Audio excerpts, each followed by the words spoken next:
Talk Nation, salute. Finally, we get to talk about some positive news about the Philadelphia 76ers. Hey, Sixers fans, I like the direction that we're heading. First of all, with the acquisition of my man Daryl Morey, um, listening to the press conference between him, Elton Brand, ownership, and Coach Doc Rivers, not only I like where his head is at, but he's also optimistic and realistic. And he really didn't put too much in that gray area. You know what I mean? For the most part, he answered the questions. He didn't really try to be too vague about certain things. And one of the things that I do like, and I'm going to talk about first, is the fact that he wants to not only utilize, but he wants to find out what talent that the Sixers have. Now, I do believe, and others do believe, that the Sixers are not only a good team, but they are a team that can compete. But there are some things that need to be not only refined, not only adjusted, but brought to light before that team can really meld and really perform to the peak of their abilities. And a couple of those things are positions. You know what I'm saying? Everybody needs to find out and figure out where they stand on that court, especially Joel Embiid and Ben Simmons. Now, I said this before when Sixers was in the bubble when we was talking about the five. And now my five was Joel Embiid, Ben Simmons, Josh Richardson, Matisse Thybulle, and that fifth spot, I mean, it's kind of up in the air.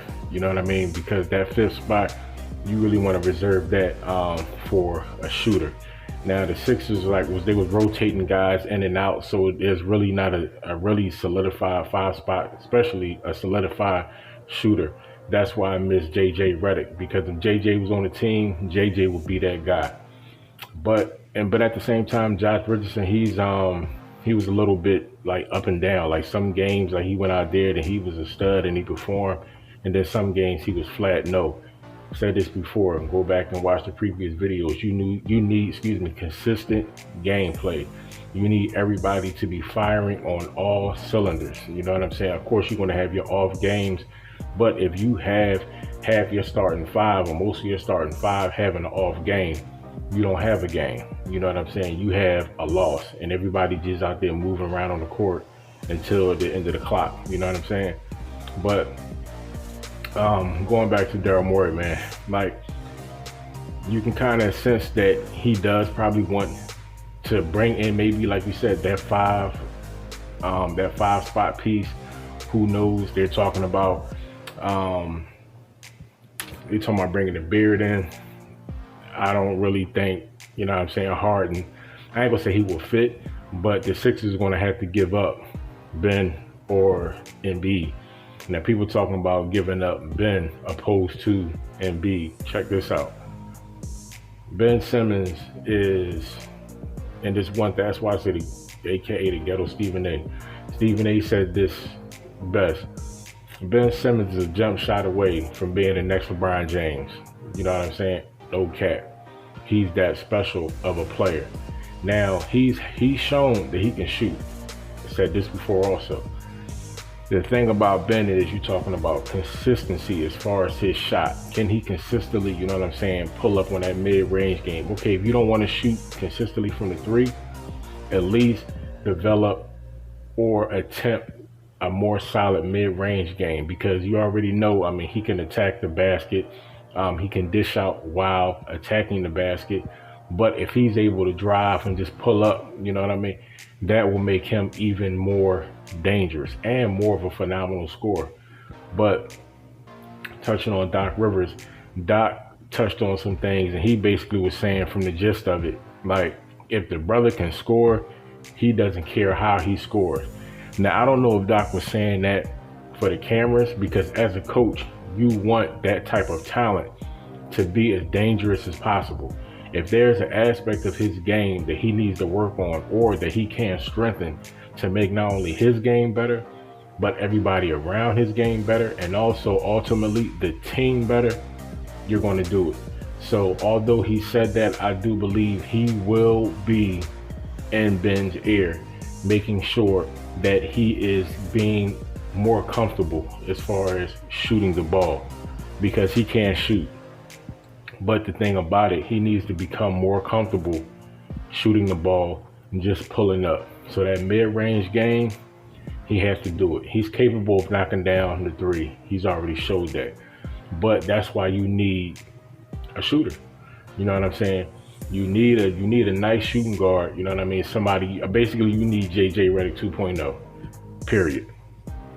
Now, a lot of people been whispering about possibly bringing Drew Holiday back, but other teams are also scouting Drew Holiday. So the Sixers is not a lot as far as getting Drew Holiday back.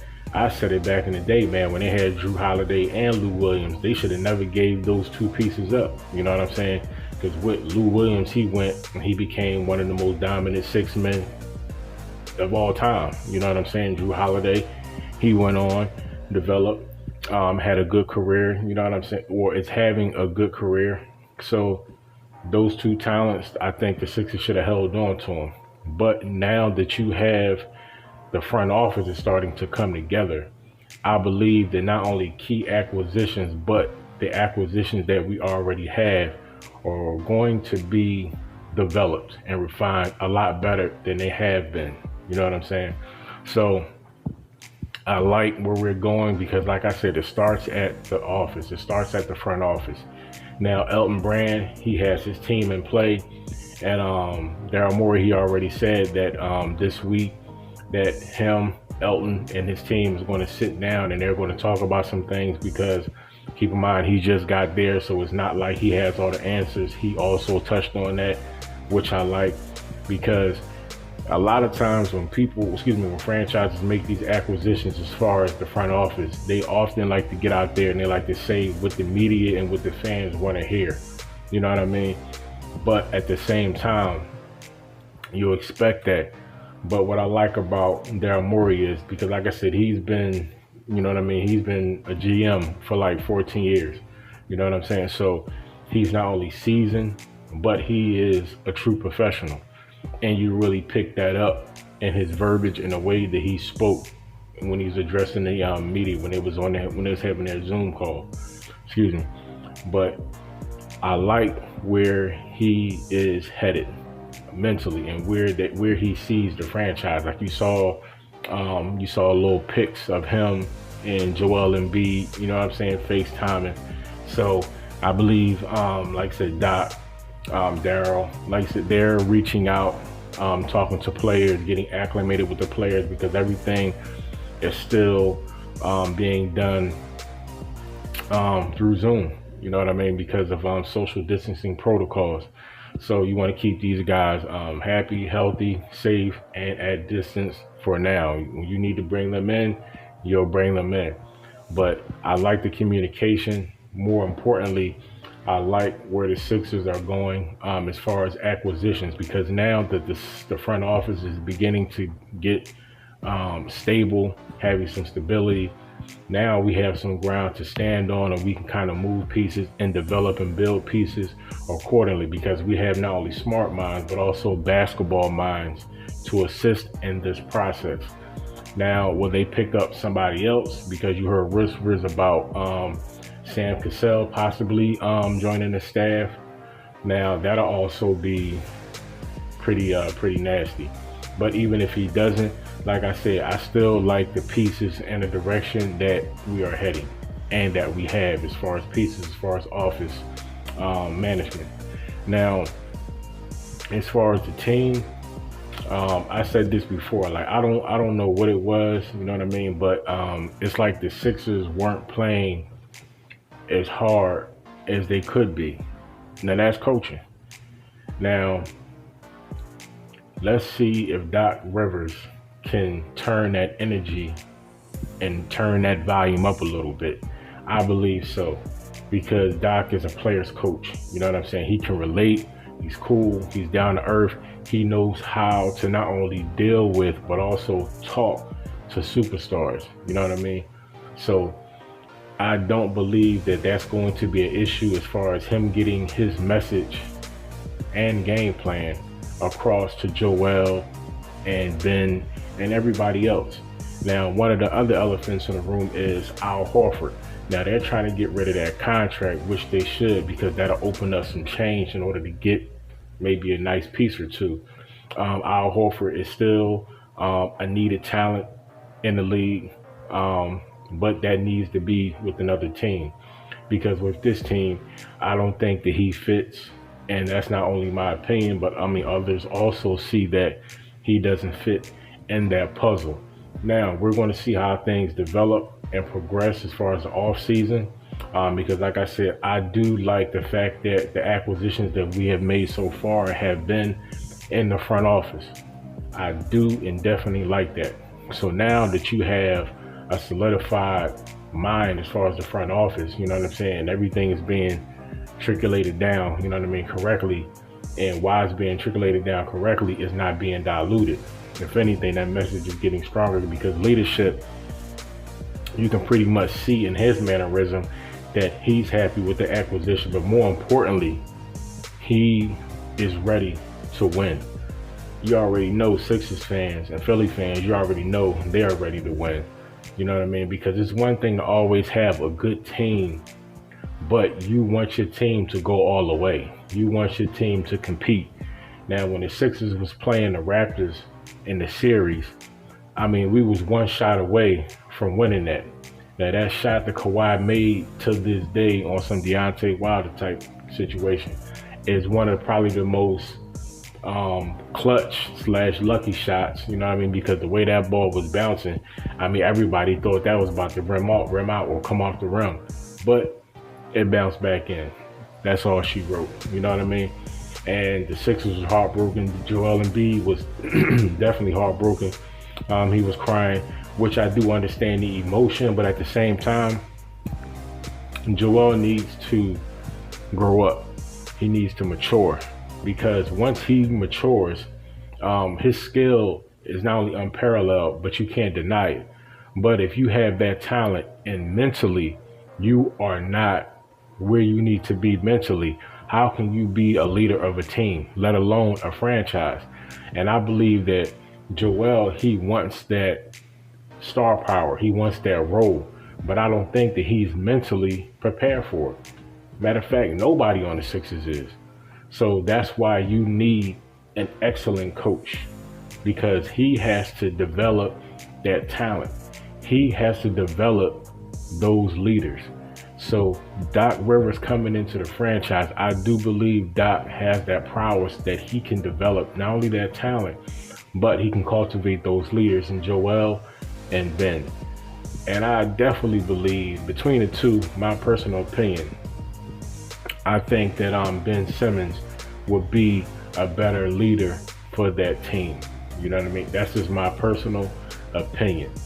Now, Joel Embiid, as far as placement, when we're talking about positions on the floor, he really needs to be developed more. He needs to get more in that Shaq mode. You know what I mean? Because the fact that he can shoot threes, that's beautiful. That he has a shot to be a big man. But his ability around the rim, that is what is needed. That is what is going to set the Sixers apart from other teams, because not too many teams have dominant big men. The Denver Nuggets, they have one. The Lakers, they have one. You know what I'm saying? But not too many teams have a perennial big man that is dominant. You know what I mean? So that's actually a good thing. So that means when these different teams, once they play each other, you know what I mean, you're gonna have some good battles down there in the paint. But at the same time, you still need to be able to be flexible. Now, Joel, he has that ability, like I said, because he can shoot, he can finish around the rim, he can shoot threes, but he needs to be dominant in the paint, period. Now you have Ben Simmons and you have everybody else. They're going to be floating around. They're going to be cutting and dishing. But Joel, he needs to be around that rim to clean up. He should be getting 10 plus boards easy every game. Once that ball comes off the rim, Joel Embiid should be up in the air coming down with it, period. You know what I mean? Dishing it out to whomever else. Now, let's talk about Tobias Harris. Now, Tobias Harris, he wasn't, in my opinion, utilized correctly because he had games where he shined. He had games where he was crickets. You didn't hear nothing. You didn't see nothing. You shouldn't see that. When Tobias Harris was with Doc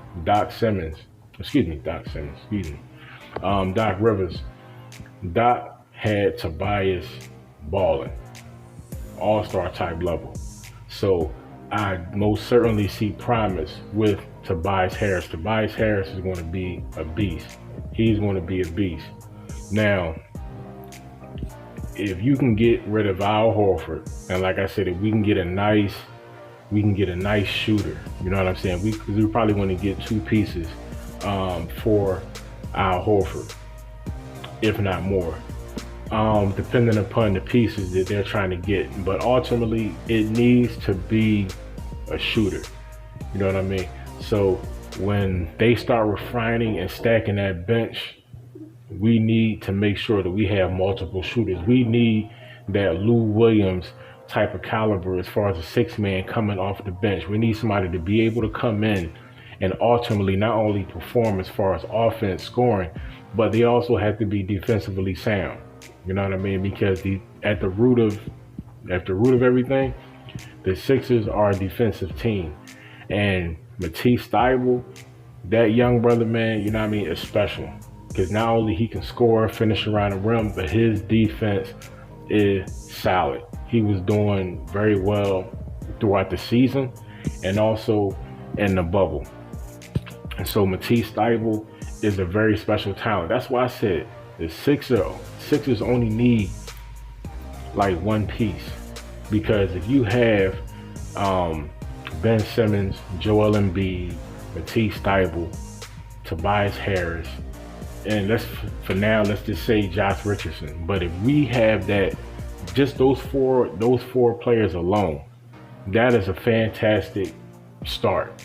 So if we get one more dominant piece, one more perennial shooter, you know what I mean? Let's just say they can get Kyle Korver back or somebody like that. I mean, or bring JJ Redick back.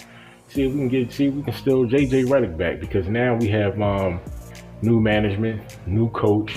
So I think if somebody comes at JJ the correct way, I think he'll come back, because he liked being with the Sixers. But it was either ownership or the coach, or you know what I mean? Like they let him go. And you can tell that he was not happy about that. And that's also bad, and that's also good, because it showed that he wanted to stay. And the fact that he was released from the team, you know what I mean? Like, he wasn't too happy about that. So I believe if we can get JJ Redick back, I mean, it'll be over. It will be literally over. We can stack up against any team. The Lakers, no problem. No problem. Because LeBron, he was shining and all that. But like I said, LeBron, he's going down. You know what I'm saying? So between LeBron and Anthony Davis, because you're not worrying about Kyle Kuzma, or you're not worrying about nobody else. You know what I mean? So if you can lock down or slow down Anthony Davis or LeBron, or them both, because you're not going to stop them. So you need to put the brakes on them. All you do is need to slow their productivity down. If you can slow their productivity down and make somebody else step up, then we got those ball games. And the Sixers can do it. You know what I'm saying? Ben Simmons is a hell of a defensive player. Matisse Thybulle, hell of a defensive player. Joel Embiid has also showed he can be a hell of a defensive player, but he needs to be more consistent. And like I said, his game needs to start in the paint, around that rim. It may not end there, but that's where it needs to start. You know what I'm saying? The only time that he's away from that rim, if he's rotating, if somebody else is cutting. But he definitely always needs to make sure that he's around that rim to clean it up. But defensively, the Sixers have guys, especially their starting guys, that can perform, defensively. So all we need is one more perennial piece in that starting five that should be a shooter who can also defend. You know what I'm saying? Who can run the floor. That's key. That's key. Because although the Sixers are defensive, we still need speed. We still need speed and transition. Because Joel Embiid, like I said, he's a big guy. You know what I mean? So he's not going to be running up and down that floor all night. Which brings him to another thing. Let's talk about Joel Embiid, you know what I mean, as far as his conditioning. Now, with his injuries and with his size, one thing is apparent, and I hope that they are really pointing this out. He needs to he needs to lose some weight. He's too heavy. So that's why he can't run the floor. That's why he can't perform how he needs to perform. He needs to, now how much he needs to lose, that's going to come down to the training staff and who's ever in charge of his diet. But he definitely is going to have to lose anywhere from 5 to 10 to 15 pounds, somewhere around that window. But he definitely needs to get lighter, because if he gets lighter, he's going to be faster.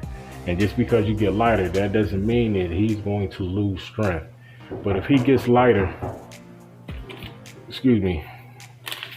somebody's knocking on the door while we doing the video. Hold on. But we gonna wrap this up, man. Don't forget to like, comment, and subscribe. We are going to be really busy these next couple of days as far as content, man. So make sure that you guys have those notifications in the ringing position. So every time these videos drop, you guys can be properly notified. Appreciate all the love and support so far. Everybody has been great. Don't forget to like, comment, and subscribe. Again, hit that bell, hit that button. Peace, love, maintain. Protect yourself at all times. Mask up, guard up. Catch y'all on the next one. Peace.